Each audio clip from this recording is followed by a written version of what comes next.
Iš kovo 20 straipsnio. Du liudytojai iš apreiškimo pasirodys po 2 mėnesių. Kasdien internete pasirodant tūkstančiams pranašiškų vizijų ir apreiškimų, net ir pažangiausiems eschatologams lengva pasiklysti. Informacijos daug, o visos žinutės viena kitai prieštarauja. Tačiau kartais pasirodo žinutės turinčios aišku fizinį ryšį su dabartiniais pasauliniais įvykiais ir vienas iš jų neseniai pasirodė 444 pranašystėje. Sapnavau, kad pamačiau 2 vyrus, apsirengusius baltomis auksų suvinėtomis tunikomis. Ant jų galvų buvo auksinės diademos, o plaukai buvo pilki ir balti. Jie sėdėjo priešais kažką, kas atrodė kaip Egipto paminklai. Ir man pasakė, kad liko 2 mėnesiai, kol viskas bus sunaikinta. Ir tada Egipto paminklai, piramidės, sfinksas pradėjo griūti ir šie vyrai man pasakė, kad jie liks žemėje net ir sunaikinimo metu.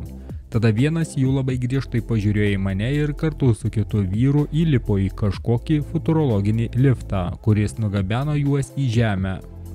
Nuo šio žinutės paskelbimo nepraėjo nei diena, kai visa žiniasklaida šurmuliavo dėl Donaldo Trumpo Iranui nustatyto termino. Ir šis terminas taip pat yra 2 mėnesiai. Sutapimas? O kaip su Egiptu, kuris renka kariuomenę Sinajaus mieste? Nereikia būti dideliu strategu, kad neatspėtų apie kažkokį bendrą, ne tik Irano, bet ir jo sąjungininkų puolimą prieš Izraelį. Tačiau po to Egipte neliks nepasuktas ne vienas akmuo. Kitas sutapimas. Šie 2 vyrai regėjime labai panašūs į 2 liudytojus apreiškime.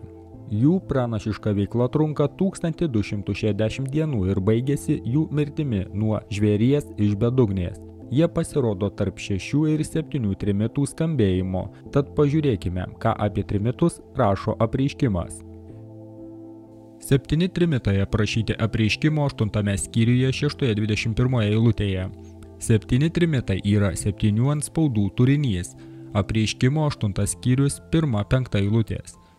Pirmasis trimitas atneš krušos ir ugnies, kurios sunaikins didžiąją dalį žemės, augalijos. Apreiškimo 8 skyrius 7 eilutė. Antrasis trimitas greičiausiai privers meteoritą nukristi į žemę, atsitrenkdamas į vandenyną ir užmušdamas daugumą jame esančių gyvų organizmų.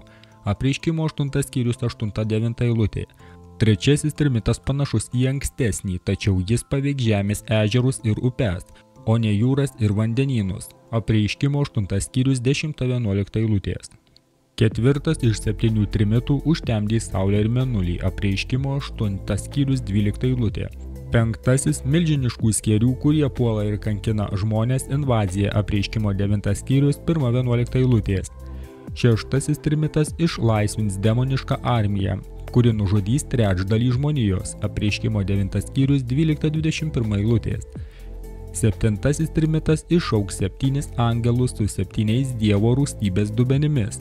Apreiškimo 11 skyrius 15-19 eilutės, 15 skyriaus 1-8 eilutės. Taigi, jei 444 pranašystė paskelbtas sapnas yra tikrai pranašiškas, beje 444 pranašystė yra tinklapis, galėsiu palikti nuorodą. Tada dramatiškiausiu scenarijumi per ateinančius 2 mėnesius žemėje kris kruša ir ugnis, asteroidas, saulės užtemimas, demoniška armija ir skėrių invazija. Ir tada po 2 mėnesių suskambės 7 trimitas ir viskas, kas liko, bus sunaikinta. Pagal optimiškesnį scenarijų pasaulis kažkaip išgyvens ateinančius 2 mėnesius ir tada viskas prasidės. Tad sekime įvykių raidą.